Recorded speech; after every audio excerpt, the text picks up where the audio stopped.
জানেন কি, দ্বিতীয় বিশ্বযুদ্ধের সময় আপনার পকেটে মাত্র 50 থেকে 60 টাকা থাকলে আপনি এক ভরি সোনা কিনতে পারতেন।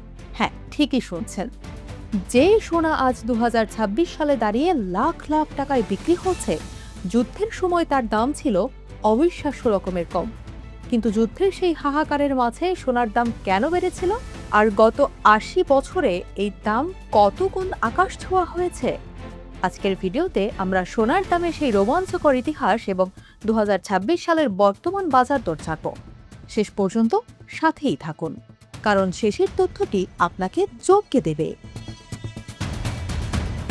দ্বিতীয় বিশ্বযুদ্ধের সময় পুরো বিশ্বের অর্থনীতি যখন ভেঙে পড়েছিল, তখন মানুষ নিরাপদ বিনিয়োগ হিসেবে সোনার দিকে ঝুঁকে পড়ে। 1934 সালের আমেরিকার সরকার সোনার দাম নির্ধারণ করেছিল প্রতি আউন্স $35। যুদ্ধের পুরোটা সময় এই দাম প্রায় স্থির ছিল, কারণ সরকারগুলো তখন গোল্ড স্ট্যান্ডার্ড বা স্বর্ণমান নিয়ন্ত্রণ করত। তবে মজার ব্যাপার হলো, যুদ্ধের কারণে বাজারে সোনার সরবরাহ কমে যায়। মানুষ ভয়ে তাদের সম্পদ সোনায় রূপান্তর করতে শুরু করে। ফলে ব্ল্যাক মার্কেট বা খোলা বাজারে সোনার চাহিদা বেড়ে যায় বহুগুণ। যুদ্ধের অনিশ্চয়তা সোনাকে বানিয়ে দেয় পৃথিবীর সবচেয়ে শক্তিশালী কারেন্সি। এখন দেখা যাক আমাদের বাংলাদেশের পরিস্থিতি কি ছিল। 1940-এর দশকে দ্বিতীয় বিশ্বযুদ্ধের ভয়াবহতা যখন তুঙ্গে, তখন ভারতের বাজারে সোনার দাম কিন্তু আজকের মতো ছিল না। নথিপত্র অনুযায়ী 1940 সালের দিকে প্রতি ভরি সোনার দাম ছিল মাত্র 40 থেকে 50 টাকার আশেপাশে।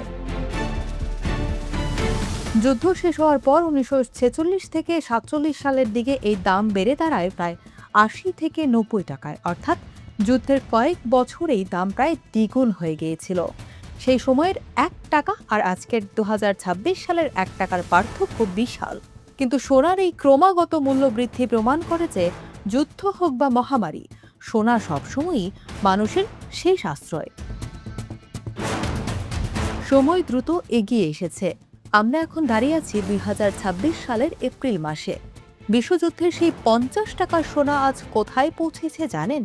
বর্তমানে বাংলাদেশে 22 ক্যারেট সোনার প্রতি ভরির দাম প্রায় 2,65,819 টাকা। চিন্তা করে দেখুন, 1940 সালের তুলনায় এই দাম বেড়েছে প্রায় 5,000 গুণেরও বেশি। গত কয়েক বছরে বৈশ্বিক অস্থিরতা এবং মুদ্রাস্ফীতির কারণে সোনার দাম কয়েক দফা বেড়ে আজ এই রেকর্ড উচ্চতায় পৌঁছেছে। ইতিহাস সাক্ষী দিচ্ছে, যখনই পৃথিবীতে বড় কোনো সংকট এসেছে, সোনার দাম পাল্লা দিয়ে বেড়েছে। দ্বিতীয় বিশ্বযুদ্ধ থেকে শুরু করে 2026 সাল পর্যন্ত এই দীর্ঘ যাত্রায় সোনা শুধু একটি ধাতু নয়, বরং অর্থনৈতিক নিরাপত্তার প্রতীক হিসেবে নিজেকে প্রমাণ করেছে। আপনার কি মনে হয়, সোনার দাম কি 2027 সাল নাগাদ 3 লাখ টাকা ছাড়িয়ে যাবে? আপনার মতামত কমেন্টে জানান, আর এই ভিডিওটি ভালো লাগলে শেয়ার করতে ভুলবেন না।